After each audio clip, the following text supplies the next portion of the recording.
The Trinity Challenge is a coalition of members united to better protect the world against health emergencies using data-driven research and analytics.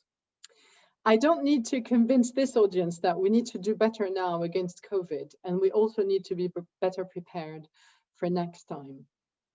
I think we would also all agree of the potential that data and digital tools bring to managing better health emergencies such as this one. And we've already seen a massive progress and innovative use of data sets during the COVID pandemic, whether it's using social media, chatter and surveys, or movement data to help surveillance of the disease and infection spread forecasting.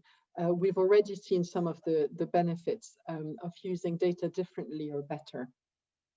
From my background working on antimicrobial resistance, I also know very much the importance of making the case for early intervention.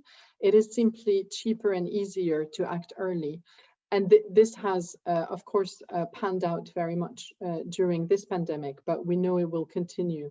And to make that case convincingly, we will need a focus on social science, behavioral science, and economic data to help inform the decisions made by governments and business leaders in terms of investing in prevention.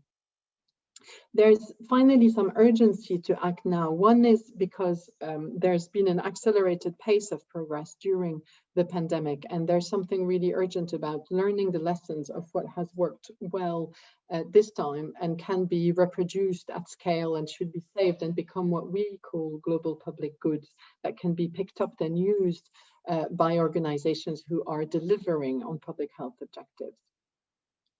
So what are we doing in the Trinity Challenge? The main work that we do is to set up a global challenge to pull the best ideas from anyone, anywhere, that will help identify, respond to, and recover from outbreaks and epidemics. The challenge is already open. The window for application will close in mid-April, on the 15th of April, and we're working on an inaugural round of awards to distribute substantial prizes in June this year. So I hope a lot of you will have a look at more details on our website and consider applying.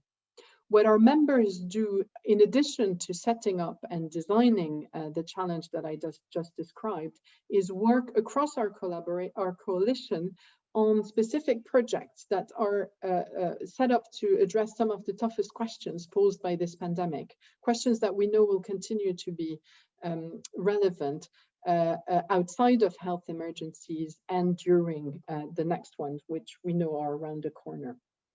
So the kind of topics we tackle go from working on data and digital platforms to increase vaccine confidence and reduce vaccine hesitancy.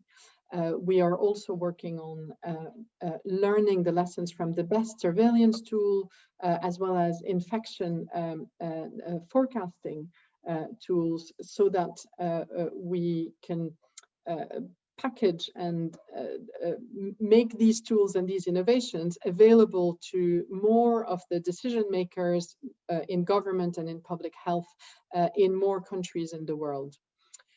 So this kind of collaboration that happens across our membership is one of the most important part of the work that we do, because it cuts across sectors and it brings academic thinking, which is the bedrock of what we do in the Trinity Challenge, with the innovation and data that is often within private sector businesses, but that we need to bring to bear to inform the decisions that are made to manage this pandemic and the next ones, as well as public sector and not-for-profit actors who are at the delivery end of public health interventions. So by bringing these three sectors together, academia, the social sector, and leaders from business, we think we can make the most difference in practice. And I know this is very much what Prescription for Progress is all about.